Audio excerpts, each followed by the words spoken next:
Super prime time presented by ortho Ayurvedic oil and capsules, जोड़ों के दर्द की बेजोड़ दवा। नमस्कार, आपके साथ मैं हूं गौरव अग्रवाल। आप देख रहे हैं देश का number 1 bulletin super prime time और इस वक्त बड़ी खबर आ रही है। सबसे पहले आपको बताते हैं, तालिबान का फिर एक बेरहम चेहरा दिखा है। तालिबान ने एक महिला प्रदर्शनकारी को फांसी दे दी है। तालिबान जो बातें कर रहा है और जो वो काम कर रहा है, दोनों में कितना अंतर है, आप इस खबर से समझिए। हेरात में रजिया बराकजई को फांसी पर लटका दिया तालिबान ने। तालिबान का विरोध करने वाली पहली अफगान महिला थी रजिया और उसको तालिबान ने फांसी पर लटका दिया। तो महिला अधिकारों और महिलाओं को वहां पर सुरक्षा की जो बातें तालिबान ने की, जो दावे किए, उनका क्या हश्र है, आप इस खबर से समझिए। लेकिन देखिए, एक और बड़ी खबर है अफगानिस्तान से जुड़ी हुई। अफगानिस्तान को लेकर यूएन की हाई लेवल मीटिंग अंदर खाने जो खबर मिल रही है उसके मुताबिक काबुल के तख्त पर आई अंतरिम सरकार का तख्ता पलट हो सकता है और इस तख्ता पलट का आधार बनेगी तालिबान लड़ाकों की वो क्रूरता जिसने दोहा के समझौते वाले तालिबान और मौजूदा तालिबान के बीच खाई पाट दी है। और ये खाई इतनी गहरी दिख रही है जिसके दोनों सिरों पर दो तालिबान हैं। हाहाकारी तस्वीरों के झरोखे से अफगानिस्तान का ये भविष्य देखिए। 2 दशक पहले के अफगानिस्तान की तुलना जिस नर्क से होती थी वो ऐसा ही रहा होगा। लेकिन अफसोस कि इस हकीकत को बयां करने वाली इन तस्वीरों को लेकर दावा किया जा रहा है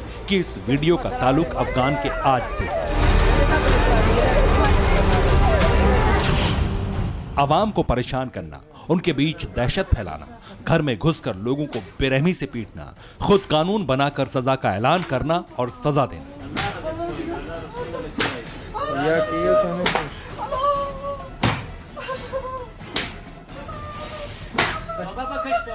इंसानी हुकूक को ठोकर मारकर, रहमदिली एहसास को कुचलकर इंसानों पर हक जमाने के लिए हैवानियत पर उतर आना, यही तालिबान का असली चेहरा है। बंदूक और बारूद के दम पर सत्ता हासिल करना, काबुल के तख्त पर काबिज होकर खुद को खुदा का दूत बताने की कोशिश करना। घुटना, कंधा या कमर, चाहे जैसा हो दर्द, डॉक्टर ऑर्थो आपको देता है दर्द से पूरी आजादी, एक भरपूर जिंदगी। ये कोई टेम्परेरी पेन किलर नहीं, आयुर्वेदिक औषधि है। नियमों के दायरे में आवाम को बांधने के लिए खुद इंसानियत के कायदों को तोड़ना, खुद की जहालत पर इतराना और अमन पसंद शहरियों को जाहिल समझना, यही मौजूदा अफगान में तालिबानी सिलसिला है। तालिबान जरा भी तो नहीं बदला। क्या इस तालिबान पर भरोसा करने के लिए तालिबानी लीडर्स दोहा में विश्व बिरादरी से मोहलत मांग रहे थे?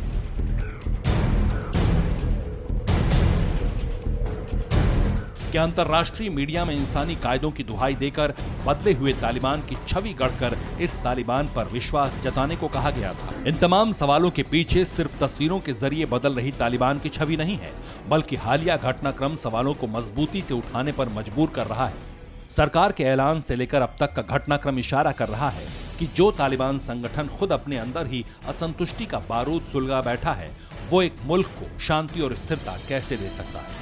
एक तरफ सड़क पर तैनात जाहिल तालिबानी सिपाही बनकर लोगों पर कहर ढा रहे हैं और दूसरी तरफ ओहदेदार लीडर्स में बड़े सरकारी पदों के लिए तलवारें खींची।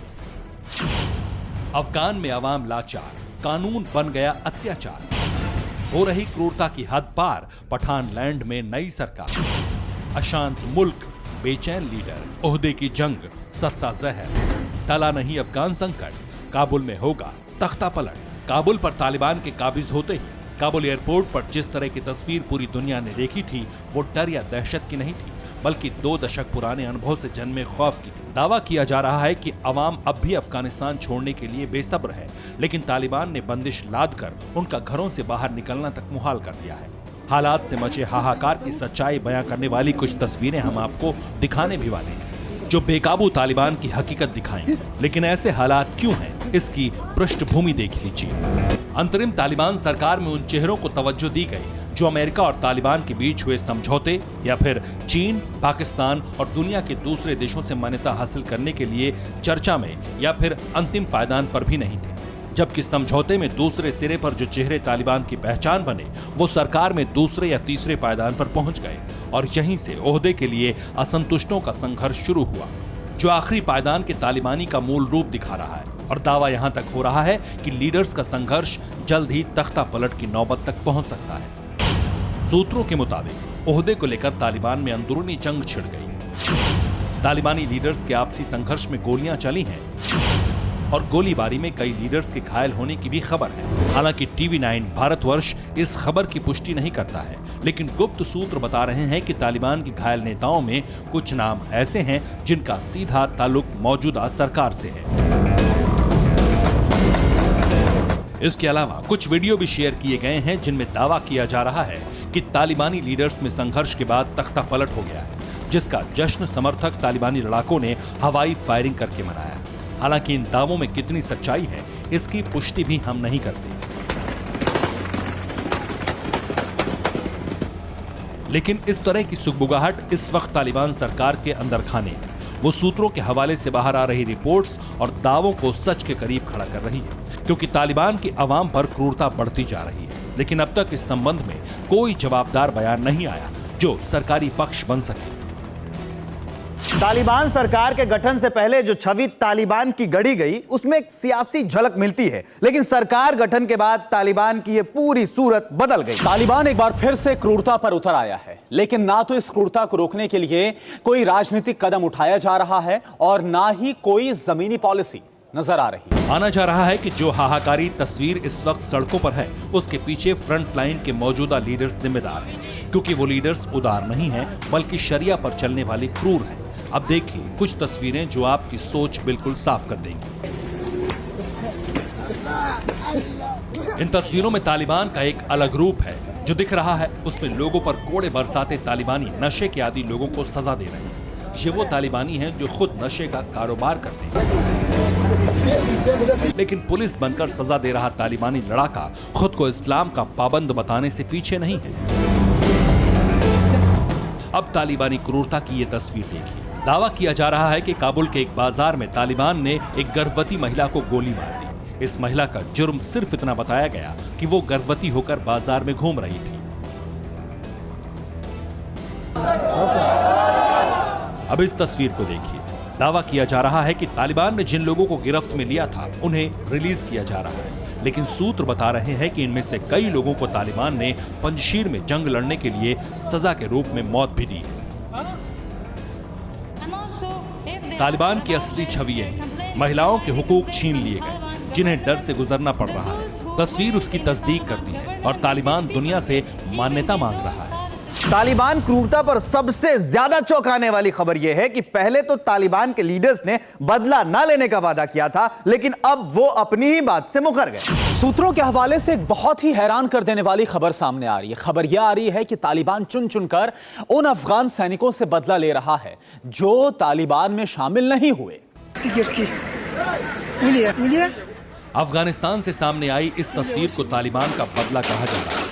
दावा किया जा रहा है कि तालिबान ने अफगान आर्मी के एक सैनिक के घर में घुसकर उसे बाहर निकाला, उसका गला काट दिया, जिसके बाद क्रूरता का जश्न उसके धड़ के साथ मनाया। वीडियो को शेयर करके दावा किया गया है कि तालिबान ने अफगान सैनिक का गला काटकर परेड निकाली।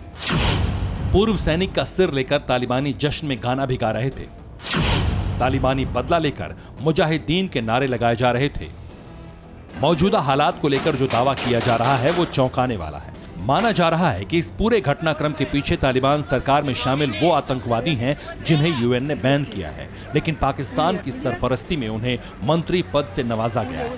इसलिए यूएन की तरफ से तालिबान सरकार पर दबाव पड़ सकता है। तालिबान पर इस बार यूएन एक नया हथियार इस्तेमाल कर सकता है। तालिबान के 17 मंत्री यूएन की प्रतिबंधित सूची में शामिल हैं। इन मंत्रियों को सरकार से हटाने की मांग की जा सकती है। मंत्रियों को यूएनएससी के नए 2593 प्रस्ताव के तहत हटाया जा सकता है।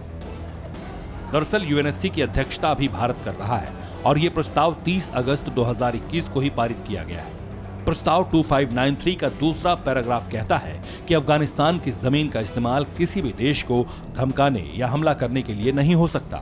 इसलिए मुमकिन है कि तालिबान सरकार में शामिल 17 मंत्रियों को हटाने का दबाव बनाया जाए, और ऐसा हुआ तो तालिबान की क्रूरता पर अंकुश तय है। Bureau report, TV9 Bharatvarsh. उधर बीते 2 दशक से अफगानिस्तान ऐसे बैटल ग्राउंड में तब्दील हो चुका है जहां बेहिसाब गोला बारूद बरसा है। पहले तालिबान और अमेरिका की जंग हुई, फिर अफगान सेना और तालिबान में युद्ध हुआ। अब तालिबान के सत्ता में आने के बाद अफगानिस्तान फिर से धधकने वाला है। क्योंकि तालिबानी हुकूमत में एक ऐसी टेरर ब्रिगेड फंड फैला रही है जिसका मकसद है अफगानिस्तान के पड़ोसी मुल्कों को अपना ठिकाना बनाना, नापाक साजिश को अंजाम देना। और इसे पूरा करने के लिए 10,000 जिहादियों की ब्रिगेड अफगान बॉर्डर पर डेरा डाले हुए है। बस इसी बात से प्रेसिडेंट पुतिन का माथा ठनका हुआ है, क्योंकि ये खूंखार आतंकी रूस के बफर जोन में भी एंट्री मार सकते हैं। आखिर कैसे, ये रिपोर्ट देखिए। पठानलैंड पर तालिबानी हुकूमत के साथ ही ये कयास लगाए जा रहे थे कि अब अफगानिस्तान में बारूदी कोहराम थम जाए, खूनी संघर्ष रुक जाए, तालिबान के खूंखार लड़ाकों की सनक शांत हो जाए, क्योंकि तालिबान जो चाहता था वो उसने हासिल कर लिया, अफगानिस्तान पर अपना एकाधिकार।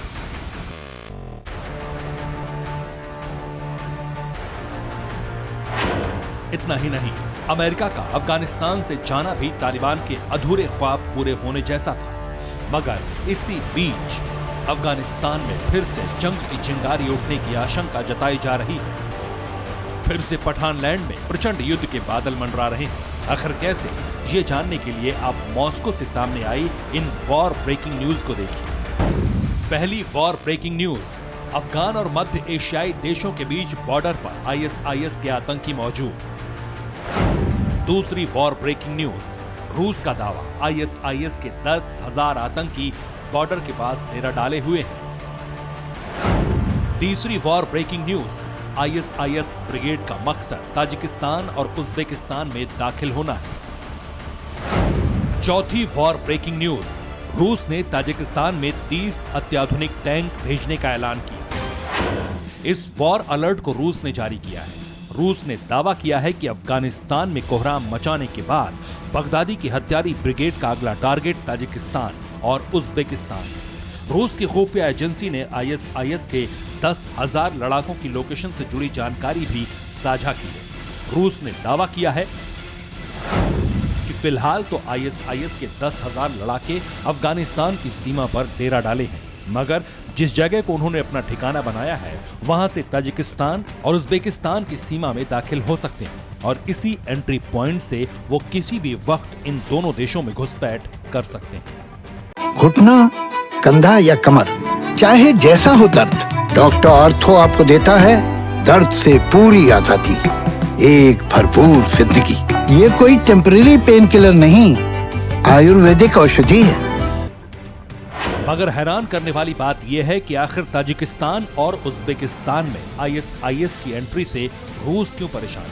आखिर क्यों प्रेसिडेंट पुतिन ने ताजिकिस्तान में 30 अत्याधुनिक टैंक भेजने का फैसला किया? और सबसे अहम ये कि आईएसआईएस के इस कदम को महायुद्ध से क्यों जोड़ा जा रहा है? तो आपको बता दें कि अफगान बॉर्डर पर आईएसआईएस के 10,000 आतंकियों की मौजूदगी से पुतिन को इसलिए टेंशन है क्योंकि आईएसआईएस वही आतंकी संगठन है जिसे रूस अपना सबसे बड़ा दुश्मन मानता है।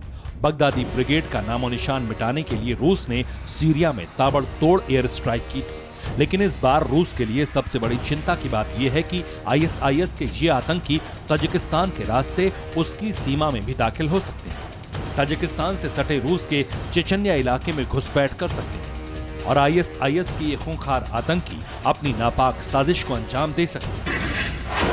बस इसी के चलते रूस ने ताजिकिस्तान में मौजूद अपने सैन्य अड्डों को अत्याधुनिक हथियारों से लैस करने का न सिर्फ फैसला लिया, बल्कि 30 से ज्यादा टैंकों को भी वहां तैनात कर दिया ताकि किसी भी वक्त आईएसआईएस के खिलाफ बारूदी एक्शन लिया जा सके। इसके साथ साथ रूस ने ताजिकिस्तान और उज्बेकिस्तान को भी चेतावनी दे दी है कि वो अपने मुल्क से सटे अफगान बॉर्डर पर चौकसी बढ़ा दें, 24/7 निगरानी करें, जिससे हथियारों से लैस आईएसआईएस के 10,000 आतंकी किसी भी सूरत में बॉर्डर पार न कर सके, घुसपैठ न कर सके, क्योंकि अगर आईएसआईएस ताजिकिस्तान और उज्बेकिस्तान में घुसने में कामयाब हो गया तो यकीन मानिए अफगानिस्तान की तरह ये दोनों मुल्क भी तबाह हो जाएंगे। जिस तरह पठानलैंड पर तालिबान जैसे आतंकी संगठन का कब्जा हो चुका है, ठीक उसी तरह आईएसआईएस भी ताजिकिस्तान और उज्बेकिस्तान को अपना नया अड्डा बना सकता है। Bureau report, TV9 Bharatvarsh. America और चीन के बीच एक बार फिर से तनातनी बढ़ गई है। समंदर में आमने सामने की टक्कर की आशंका जताई जा रही है, क्योंकि अब तक साउथ चाइना सी में आक्रामक रहे अमेरिका को चीन उसी के अंदाज में जवाब देने की तैयारी कर रहा है। चीन ने प्रशांत महासागर और अटलांटिक महासागर में अपने युद्धपोतों को भेजने का ऐलान किया है। चीन की ऐसी हरकत को अमेरिका और बाकी यूरोपीय देश युद्ध के लिए उकसावे के तौर पर देख सकते हैं। दो जानी दुश्मन, जिनकी दुश्मनी दुनिया को डराती है, जिनकी शत्रुता विश्व शांति को कपाती है। दो बड़े मुल्कों के दो बड़े नेता, जिनमें एक की हसरत सुपर लीडर बनने की है तो दूसरा महत्वाकांक्षी विश्व नायक बनने के लिए बेताब है। अमेरिका के राष्ट्रपति जो बाइडेन और चीन के राष्ट्रपति शी जिनपिंग दोनों एक बार फिर आमने सामने आ चुके हैं। ऐसे में सवाल उठ रहा है कि क्या अमेरिका और चीन में विध्वंसक युद्ध होने वाला है? क्या बाइडेन को युद्ध के लिए जिनपिंग उकसा रहे हैं? क्या समंदर में सुपर पावर की टक्कर होने वाली है? ये सवाल यूं ही नहीं उठ रहे हैं। इसकी वजह है बीजिंग के बारूदी बादशाह की विस्तारवादी नीति, शी जिनपिंग की जिद और उनका समंदर के रास्ते अमेरिका की देहरी तक पहुंचकर ललकारने का अति आत्मविश्वास। दरअसल चीन ने प्रशांत महासागर और अटलांटिक महासागर में अपने युद्धपोतों को भेजने का ऐलान कर दिया है। चीन ने यहां तक दावा किया है कि उसके युद्धपोत इस बार स्वतंत्र नेविगेशन के कानूनों के तहत अमेरिका के तटों के बेहद नजदीक तक जाएंगे। यानी चीन अमेरिका के बेहद करीब तक पहुंचकर उसे खुल्लम खुल्ला चैलेंज करने की तैयारी कर चुका है। समंदर में अमेरिकी ताकत आजमाने की तैयारी यूं ही नहीं की है चीन ने। इसकी वजहों को समझने के लिए दक्षिण चीन सागर में अमेरिकी दखल को भी समझना होगा। जिस साउथ चाइना सी को अपनी जागीर समझता है ड्रैगन, उसमें अमेरिकी युद्धपोतों की मौजूदगी के बारे में जानना होगा। कुछ दिन पहले एक अमेरिकी नौसेना का विध्वंसक दक्षिण चीन सागर में एक कृत्रिम चीनी द्वीप के 12 मील के भीतर से गुजरा। चीन ने इसे उकसाने वाली कार्रवाई करार दिया। इसलिए चीन में एक सटीक प्रतिक्रिया देने के लिए दबाव बन रहा है। जिनपिंग पर दबाव इतना बढ़ चुका है कि वो अब अमेरिका और उसके सहयोगी देशों की सीमा के 12 मील के अंदर अपने युद्धपोत भेजने की तैयारी कर चुके हैं। हालांकि चीन ने अगर ऐसी हिमाकत करने की कोशिश की तो अमेरिका भी जवाबी कार्रवाई के लिए अपने युद्धपोतों और पनडुब्बियों की आक्रामक तैनाती कर सकता है। अमेरिका और बाकी यूरोपीय देश ऐसी किसी भी हरकत को युद्ध की कार्रवाई के तौर पर देख सकते हैं। यही वजह है कि समंदर में विध्वंसक युद्ध की भविष्यवाणी की जा रही है। आपको बता दें कि चीन को सुपर पावर बनाकर खुद सुपर लीडर बनने के लिए जिनपिंग बेताब है। वो इसके लिए किसी भी हद तक जाने के लिए तैयार है। जिनपिंग ने 2015 में शिपयार्ड और प्रौद्योगिकी में निवेश का आदेश दिया था। तब उन्होंने शक्तिशाली नौसेना बनाने की जरूरत को सर्वोच्चता दी थी। भविष्य को देखते हुए चीन इस समय काफी तेजी से अपनी नौसेना के लिए युद्धपोत और पनडुब्बियों का निर्माण कर रहा है। चीन की 62 में से 7 पनडुब्बियां परमाणु शक्ति से चलती हैं। ऐसे में पारंपरिक ईंधन के रूप में भी उसे अब ज्यादा खर्च नहीं करना पड़ रहा। चीन पहले से ही जहाज निर्माण की कला में पारंगत था, लेकिन 2015 में अपने सुप्रीम कमांडर का आदेश मिलने के बाद से चीनी नेवी और ज्यादा मजबूत हो चुकी है। अमेरिकी नौसेना के बराबर ताकत करने की कोशिश में लगी है। पीएलए को विश्व स्तरीय फाइटिंग फोर्स में बदलने का काम आज भी उसी तेजी से जारी है। US office of naval intelligence के मुताबिक 2015 में पीपुल्स लिबरेशन आर्मी नेवी के बेड़े में 255 बैटल फोर्स शिप थे। साल 2020 आते आते चीनी नौसेना के पास कुल बैटल फोर्स शिप की तादाद बढ़कर 360 तक पहुंच गई, जो अमेरिकी नौसेना की कुल शिप से 60 ज्यादा है। ओएनआई ने भविष्यवाणी की है कि आज से 4 साल बाद यानी साल 2025 तक चीन के पास कुल 400 बैटल फोर्स शिप होंगी। चीन की नौसेना के पास जितनी युद्धपोत और पनडुब्बियां हैं, उतनी तो अमेरिका के पास भी नहीं है। ये बात अलग है कि चीनी नौसेना के पास इतनी बड़ी संख्या में हथियारों के होने के बावजूद उसकी फायर पावर और युद्ध क्षमता दुनिया के कई देशों से काफी कम है। यही वजह है कि जिनपिंग की भूख अभी शांत नहीं हुई है। इस वक्त भी आधुनिक युद्धपोत, पनडुब्बियां, एयरक्राफ्ट कैरियर, लड़ाकू विमान, amphibious assault ship, ballistic nuclear attack submarine, coast guard के लिए कई आधुनिक पेट्रोल वेसल और पोलर आइस ब्रेकर शिप का निर्माण खतरनाक गति से कर रहा है। नौसेना का यही विस्तार शी जिनपिंग के आत्मविश्वास को आकार दे रहा है। इसी आत्मविश्वास की वजह से ड्रैगन अमेरिका को उसके नजदीक जाकर चैलेंज करने के लिए तैयार है। यानी अब तक जो अमेरिका करता रहा है चीन के साथ, उसी अंदाज में चीन अब अमेरिका के साथ करने जा रहा है। हालांकि चीन की ये जुर्रत उस पर कितनी भारी पड़ेगी, इसका अंदाजा शी जिनपिंग को भी नहीं है, क्योंकि अमेरिका पलटवार के लिए पहले से ही तैयार बैठा है। Bureau report, TV9 Bharatvarsh. आगे बढ़ते हैं। काबुल से वॉशिंगटन तक पाकिस्तान के खिलाफ गुस्से का इजहार हो रहा है। आतंकियों को पालने पोसने वाले देश पर प्रतिबंध की मांग हो रही है। बेकसूर लोगों का खून बहाने वाले फरेबी मुल्क को सजा देने की मांग हो रही है। पाकिस्तान समझ चुका है कि दौर बहुत नाजुक है। अब वो खुद को बचाने के लिए लॉबिंग करने में जुट गया है। तालिबानी सरकार का रिमोट हाथों में रखने के लिए आईएसआई चीफ कई दिनों से एक्टिव हैं। अब चीन समेत कई देशों के इंटेलिजेंस चीफ से मीटिंग हुई है ताकि अमेरिका के विरोधियों के साथ तालिबान के मुद्दे पर एक नया मोर्चा तैयार किया जा सके। अफगानिस्तान की इन महिलाओं ने दुनिया की आंखें खोल दी हैं। काबुल की इस भीड़ ने पाकिस्तान के विभत्स चेहरे से नकाब हटा दिया। तालिबान की क्रूर लड़ाके भी गुस्से के उस तूफान को रोक नहीं सके जिसे पाकिस्तान ने भड़काया है। गोली भी लोगों की आवाज दबा नहीं सकी, यातनाएं भी लोगों को डरा नहीं सकी। अब कहीं कोई शक नहीं, 20 सालों तक नेपथ्य में रहकर पाकिस्तान ने सत्ता परिवर्तन की जिस खेल की तैयारी की, वो अब ओपन गेम बन चुका है। कहीं भी किसी हालात में एक भी मौका चूक ना जाए, इसलिए पाकिस्तान की खुफिया एजेंसी आईएसआई के चीफ एक्शन मोड में है। पाकिस्तान के प्लानिंग का अगला चैप्टर भी सामने आ गया है। क्यों, ये बाद में बताएंगे, पहले क्या हुआ ये जान लीजिए। शनिवार को आईएसआई चीफ ने एक सुरक्षा बैठक बुलाई। बैठक में चीन के इंटेलिजेंस चीफ भी मौजूद थे। इस्लामाबाद में रूस की खुफिया एजेंसी के चीफ भी थे। ईरान, उज्बेकिस्तान, तजाकिस्तान के इंटेलिजेंस चीफ भी शामिल थे। तुर्कमेनिस्तान के इंटेलिजेंस विभाग के प्रमुख भी बैठक में मौजूद थे। आईएसआई चीफ फैज हमीद अफगानिस्तान में तालिबान की लिस्ट फाइनल करके लौटे थे। अब चुनौती सरकार को मान्यता दिलवाने और अफगानिस्तान को चलाना है। चीन, रूस, ईरान के साथ पाकिस्तान की साठगांठ नई नहीं है, लेकिन फिलहाल इस बैठक की जरूरत क्यों पड़ी? वजह पाकिस्तान के जहन में घर कर चुका एक डर है।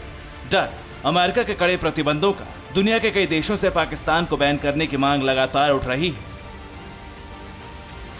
शंघाई सहयोग संगठन के प्रमुखों की बैठक होने वाली। इमरान खान और जिनपिंग भी एससीओ में शामिल होंगे।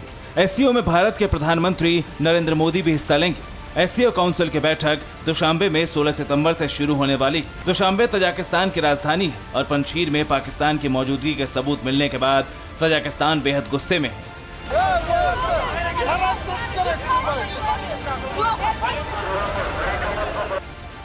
घुटना, कंधा या कमर, चाहे जैसा हो दर्द, डॉक्टर ऑर्थो आपको देता है दर्द से पूरी आजादी, एक भरपूर जिंदगी। ये कोई टेम्परेरी पेन किलर नहीं, आयुर्वेदिक औषधि है। बैठक से ठीक पहले पाकिस्तान के खिलाफ विरोध की आवाज बुलंद हो रही। तजाकिस्तान के प्रदर्शनकारियों ने शंघाई सहयोग संगठन की बैठक में पाकिस्तान को शामिल किए जाने का विरोध किया है। ताजिक लोगों ने सरकार से राजधानी दुशांबे में एससीओ के आगामी शिखर सम्मेलन में इमरान खान के बहिष्कार की मांग की। तजाकिस्तान जैसे छोटे देश के इस विरोध का असर पूरी दुनिया पर पड़ रहा है और अमेरिका पर प्रतिबंध लगाने का दबाव बढ़ रहा है। लेकिन पाकिस्तान बेपरवाह, क्योंकि पाकिस्तान की नजर अब अफगानिस्तान की अर्थव्यवस्था पर है। एक्सपर्ट्स मानते हैं कि पाकिस्तान अफगानिस्तान की अर्थव्यवस्था पर कंट्रोल चाहता है। पाकिस्तान ने अफगानिस्तान के लिए अपनी आर्थिक योजनाओं की घोषणा कर दी। तालिबान के साथ पाकिस्तानी रुपये में व्यापार करने का फैसला लिया गया। मतलब ये कि पाकिस्तान और तालिबान के बीच जो भी डील होगी वो डॉलर में नहीं होगी, पाकिस्तानी रुपया चलेगा और भविष्य में चमकेगा भी। इस तरह की कई प्लानिंग पाकिस्तान के फरेबी नीतियों के तहत बनाई जा चुकी है, लेकिन अगले ही महीने पाकिस्तान को FATF की बैठक का सामना करना पड़ सकता है। पाकिस्तान के सामने चुनौती ब्लैक लिस्टेड होने से बचने की। हक्कानी नेटवर्क पर कार्रवाई न करने के लिए अमेरिका ने पाकिस्तान की फंडिंग रोक दी थी। अब उसी हक्कानी नेटवर्क की तालिबान की सरकार में अहम भूमिका है।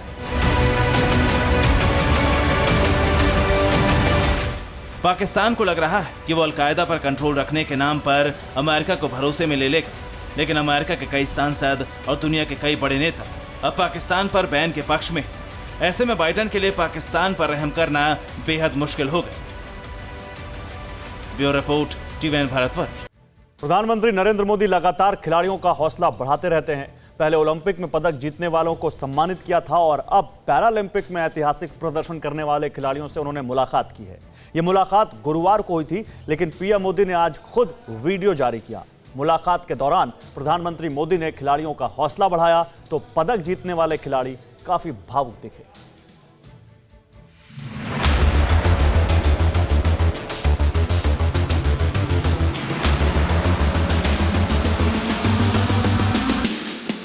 बधाई हो आपको, लेकिन आपने के मन में ये रह गया गोल्ड वाला। बहुत नजदीक आ गया सर, बट चूक गया सर। कोई बात नहीं, और मौका मिलेगा। जाने से पहले उन्होंने बताया था कि सामने कोई भी खिलाड़ी रहे तो आप अपना नेचुरल गेम खेलिएगा। We are extremely thankful to honourable PM sir, we are extremely delighted to meet him today. और आपके जीवन को लोग बड़े गर्व से देखेंगे। एक सपना सा होता है अब हर खिलाड़ी का कि हम कुछ ऐसा कर जाएं कि आदरणीय प्रधानमंत्री जी से मिलने का हमें मौका मिले। पहले क्या था, कल क्या था, वो सब छोड़ दीजिए। आने वाली कल आपके लिए बहुत उज्जवल है। जब मेरा मेडल आया और उन्होंने मेरे को फ़ोन किया, तब से मेरे को पता था कि मैं उनसे मिलूंगा, तो तब से मैं बेताब हूँ उनसे मिलने के लिए। तो आज फाइनली मैं उनसे मिल रहा हूँ। दूसरे एथलीट्स बोल रहे कि आपका प्रधानमंत्री आपसे बात कर रहे, हमारा प्रेसिडेंट या प्राइम मिनिस्टर वैसे हमसे पर्सनली नहीं बात करते।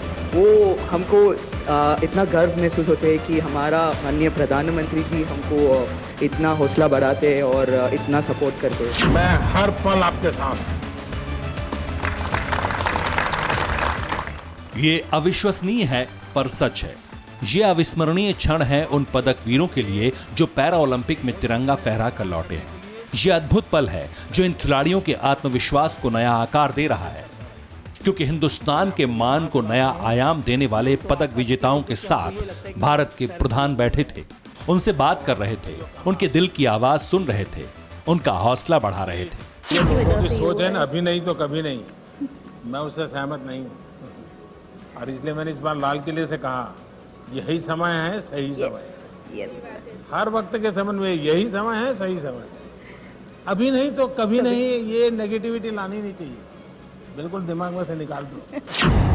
प्रधानमंत्री आवास पर यह सम्मान कार्यक्रम बुलाया गया था। प्रधानमंत्री नरेंद्र मोदी खुद मेजबान थे, खेल मंत्री मौजूद थे, पूर्व खेल मंत्री थे और इसमें पहुंचे थे पैरा ओलंपिक में मेडल जीत कर लौटे खिलाड़ी और उनको सिखाने वाले कोच। अलग अलग टेबल लगी थी, अपने कोच के साथ खिलाड़ी बैठे थे। एक एक कर प्रधानमंत्री मोदी खुद उनसे मिलने पहुंच रहे थे। पहले उनसे उनके बारे में पूछ रहे थे, उनके मन की बातें जान रहे थे। खिलाड़ियों के उद्गारों का बयार निकल रहा था। चांदी जीत कर लौटे नोएडा के जिलाधिकारी अपने पुराने दिनों को याद कर कुछ यूं भावुक हो गए। बचपन में सर हम दूरदर्शन में सर हम होंगे कामयाब देखते थे सर, क्योंकि मेरी शिक्षा सर गांव से शुरू हुई थी। 3 बार सर मुझे स्कूल वालों ने एडमिशन नहीं दी थी और ज़िंदगी की सफ़र ने सर आज पैरालंपिक में मेडल दिखा के आपके बगल में बैठने का सौभाग्य दिलाया है सर, जो मेरे लिए पैरालंपिक मेडल से कम नहीं है। और मैं भगवान को बहुत ज़्यादा धन्यवाद देना चाहता हूँ सर। मेरे स्वर्गीय पिताजी कहा करते थे स्कूल में अभी सीट नहीं मिला तो कोई बात नहीं, कभी ना कभी तुम जिंदगी में कुछ करके दिखाना। मुझे लगता है सर ऊपर से वो जब मेरे बगल में जब आप बैठे, पूरे देश के प्रधानमंत्री बैठे हैं, तो कहीं ना कहीं सर उनको खुशी मिल रही होगी। भावुकता में कमोबेश सारे खिलाड़ी डूबे हुए थे। कोच के लिए ऐतिहासिक पल था क्योंकि प्रधानमंत्री मोदी खुद उनके सामने थे। भारत ने इस बार टोक्यो पैरालंपिक में ऐतिहासिक प्रदर्शन करते हुए 19 मेडल जीते हैं। इनमें 5 गोल्ड, 8 सिल्वर और 6 ब्रॉन्ज मेडल शामिल हैं। ये किसी भी पैरालंपिक में भारत का सर्वश्रेष्ठ प्रदर्शन है। खिलाड़ियों से बातचीत करते करते प्रधानमंत्री मोदी ने बता दिया कि बदलते हुए भारत में कैसे हौसलों की नींव पर जीत की बुलंद इमारत खड़ी हो रही है। पूरे देश का माहौल बदल दिया है आप लोगों ने। आपको तो लगता होगा कि मैं एक मैदान में किसी एक को हराता हूँ, ऐसा नहीं। आपने हारी हुई मानसिकता को हरा दिया है, ये बहुत बड़ी बात है। और मैं मानता हूँ कि हमें जीतना भी है और हार को हराना भी है। हार को हराने का मूड हमेशा बना रहना चाहिए। सम्मान समारोह में वैसे एथलीट भी पहुंचे थे जो टोक्यो में मेडल नहीं जीत पाए। प्रधानमंत्री मोदी ने ऐसे खिलाड़ियों को भी हिम्मत दी। पीएम मोदी ने अपने अंदाज में अगले पैरा ओलंपिक के लिए तैयारी के लिए प्रेरणा दी, शुभकामना दी, खिलाड़ियों का हौसला बढ़ाया। आपकी छोटी छोटी चीजें भी देश की बहुत बड़ी सेवा कर सकती है, बहुत लोगों को मोटिवेट कर सकती है। देखिए, आजादी के 75 साल हैं। और 2023-15 अगस्त तक हम इसको मनाने वाले हैं। और 24 में आपको पेरिस जाना है। तो एक प्रकार से आजादी का अमृत महोत्सव, ये पूरा कार्यकाल आप लोग देश को क्या दे सकते हैं, देश को कैसे मोटिवेट कर सकते हैं, आपके आसपास के लोगों को, स्कूल के लोगों को और बच्चों को और नौजवानों को कुछ न कुछ संकल्प कीजिए। अपनी सर्वश्रेष्ठता से इतिहास रचने वाले खिलाड़ियों को प्रधानमंत्री मोदी ने जिस तरह सम्मानित किया, ये खिलाड़ियों के जज्बे को बढ़ाता है, क्योंकि ये सम्मान सिर्फ प्रधान की तरफ से नहीं था। अपनी शारीरिक कमी पर जीत पाकर कहीं ज्यादा पाने वाले हिंदुस्तानी सपूतों का 130 करोड़ हिंदुस्तानियों का प्रणाम था। भारतीयों का मान बढ़ाने के लिए सलाम था। Bureau report, TV9 Bharatvarsh. दुनिया के इतिहास में कई ऐसे देश हुए हैं जिन्हें कभी शासक के नाकारेपन ने बर्बाद किया तो कभी जंग से मुल्क की अर्थव्यवस्था ही ध्वस्त हो गई। हालांकि अनुभवों से सबक लेकर दुनिया में बड़ा बदलाव भी हुआ। कई देश ताकत बनकर उभरे, लेकिन कुछ सरकारों ने इससे कोई सीख नहीं ली। ऐसा ही देश है लेबनान, जो बर्बादी की कगार पर आ गया। जिस देश की खूबसूरती कभी दुनिया को आकर्षित करती थी, उसकी आर्थिक स्थिति आज लोगों को चौंका रही है। आखिर कैसे हुए ऐसे हालात, अब ये देखिए। पश्चिम एशिया का देश लेबनान, वो मुल्क जो अपनी अनोखी संस्कृति के लिए जाना जाता है। इस मुल्क की खूबसूरती ने कई फिल्मकारों को अपनी तरफ आकर्षित किया। जिस मुल्क में बनने वाले सोने के गहनों ने महिलाओं के चेहरे पर मुस्कान बिखेर, वही लेबनान आज भीषण संकट से घिर गया। सरकारी कर्ज में डूबा मौजूदा लेबनान 150 साल पीछे चला गया। आर्थिक संकट इतना विशाल हो गया कि पानी के दाम 8 गुना बढ़ गए और खाना करीब 6 गुना महंगा हो गया। डीजल, पेट्रोल, गैस से लेकर रोजमर्रा के इस्तेमाल होने वाले सामान खरीदने के लिए भी आम लोगों को 4 से 6 घंटे तक लाइन में खड़े होकर इंतजार करना पड़ रहा है। मौजूदा हालात देखिए। 1 साल पहले ब्रेड 1000 लेबनान पाउंड में मिल रही थी, वही ब्रेड मौजूदा वक्त में 6000 लेबनान पाउंड में मिल रही है। इसके अलावा सरकारी सप्लाई वाली बिजली 24 घंटे में सिर्फ 1 घंटे के लिए ही मिल पा रही है, जिससे दफ्तरों का काम इतना ज्यादा प्रभावित हो गया कि एक दिन की प्रोडक्टिविटी सिर्फ 1/3 रह गई। और इस बुरे दौर में चौंकाने वाला समीकरण ये बना कि लेबनान के सबसे अमीर शख्स नजीब मिकाती मुल्क के नए प्रधानमंत्री बन गए। कर्ज में डूबकर कंगाल हो चुके लेबनान के हालात इस वक्त ऐसे हैं कि वर्ल्ड बैंक ने भी भविष्यवाणी कर दी कि लेबनान इस वक्त अपने 150 सालों के इतिहास में सबसे खराब हालातों में है। जबकि कोरोना काल में पिछले 2 साल में आर्थिक संकट के कारण हालात और भी ज्यादा बिगड़ गए। इस वक्त लेबनान की 78% आबादी गुर्बत में जी रही। दावे के तहत भारतीय रुपए के हिसाब से ब्रेड का पैकेट 500 रुपए का हो गया, पानी की बोतल 1000 रुपए में बिक रही है और पेट्रोल प्रति लीटर करीब 1500 रुपए पर पहुंच गया है। नतीजतन हालात ये हो गए कि लेबनान में लोग जीने के लिए छीना झपटी और हाथापाई पर उतारू हैं। लेकिन सवाल ये कि आखिर लेबनान की स्थिति ऐसी हुई क्यों? क्या कोरोना काल में महज 2 साल के दौरान हालात बदतर हो गए या अवाम लेबनान की पूर्व सरकार की गलतियों का खामियाजा भुगत रही? विशेषज्ञ बताते हैं कि लेबनान के आर्थिक संकट की वजह 1995-1990 का गृह युद्ध है। गृह युद्ध के बाद लगातार कर्ज लिया गया, जिससे केंद्रीय बैंक बर्बाद हो गए। अर्थव्यवस्था इस कदर धराशायी हुई कि 2019 से लेकर अब तक लेबनान पाउंड में 90% की गिरावट हो गई। वहीं खाद्य सामग्री की कीमत में 2019 से अब तक 600% की बढ़ोतरी हुई है। ईंधन पर सब्सिडी खत्म हुई तो पेट्रोल डीजल के दाम 70% बढ़ गए। रसोई गैस तक 50% महंगी हो गई। मौजूदा स्थिति ये है कि लेबनान का 6.6 लाख करोड़ रुपए का कर्ज पूरे देश की जीडीपी से 170% ज्यादा है। और अगर इस संकट से उभरना है तो लेबनान सरकार को तुरंत 18,000 करोड़ रुपए की जरूरत है। और आपको जानकर हैरानी होगी कि ये रकम जुटाने के लिए अजीबोगरीब नुस्खे अपनाए जा रहे हैं। लेबनान सरकार जॉयरॉयड से लेकर सैन्य हेलीकॉप्टर किराए पर देने लगी, लेकिन इन तमाम कवायदों से स्थिति पर नियंत्रण की संभावना कम ही है। Bureau report, TV9 Bharatvarsh. उधर दुनिया ने सोशल मीडिया के जरिए अफगानिस्तान के लोगों का दर्द देखा, तालिबान का आतंक देखा और पंजशीर का हौसला भी देख रही है। तालिबान से जुड़ी हर तस्वीर दुनिया को हैरान करती है। कभी तालिबानी मानसिकता पर दंग करती है तो कभी लड़ाकों की बेवकूफ़ी देखकर लोग सोचने को मजबूर हो जाते हैं कि न जाने तालिबानी इस जमाने में भी ऐसे क्यों हैं। तालिबान के जल्लादों के इस वीडियो से कई लोगों को हंसी आई, लेकिन ज्यादातर लोग इनकी मूर्खता देखकर दंग रह गए।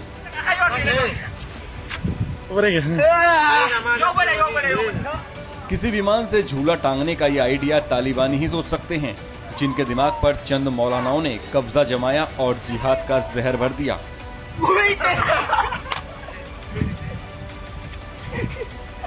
जिंदगी भर हथियार लेकर धूल भरे पहाड़ों में पले तालिबानियों के लिए अब सुकून का समय है। विमान हो या मैदान, इनके लिए अब हर जगह किसी ऐशगाह से कम नहीं।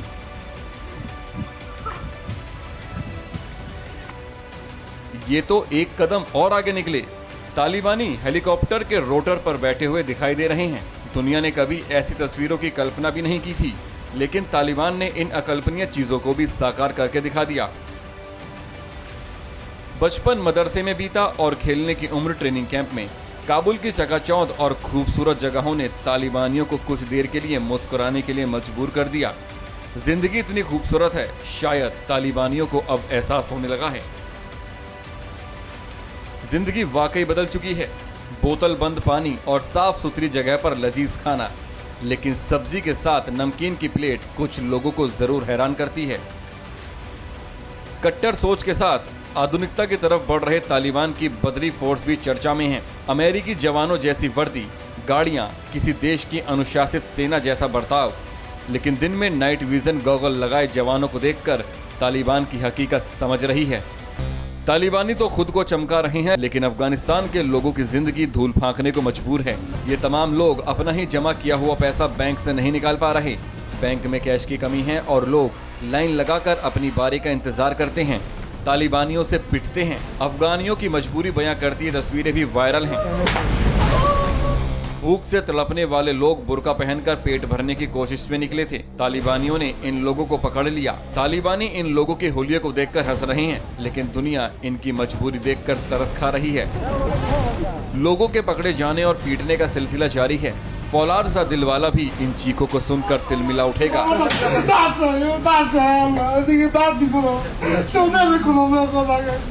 वायरल तस्वीर जाहिर करती है कि जीते जी कैसे अफगानिस्तान के लोग जहन्नुम देख रहे हैं, जल्लादों का सामना कर रहे हैं। पंजशीर की तस्वीरें दुनिया को थोड़ी राहत देती हैं। लोग पंजशीर के शेरों के हौसले को सलाम कर रहे हैं। तालिबानियों से लड़ने के लिए कैसे तैयारी की गई है, ये इन तस्वीरों से जाहिर होता है। Bureau report, TV9 Bharatvarsh. परवाह देश की, सोमवार से शुक्रवार रात 10 बजे TV9 भारतवर्ष पर।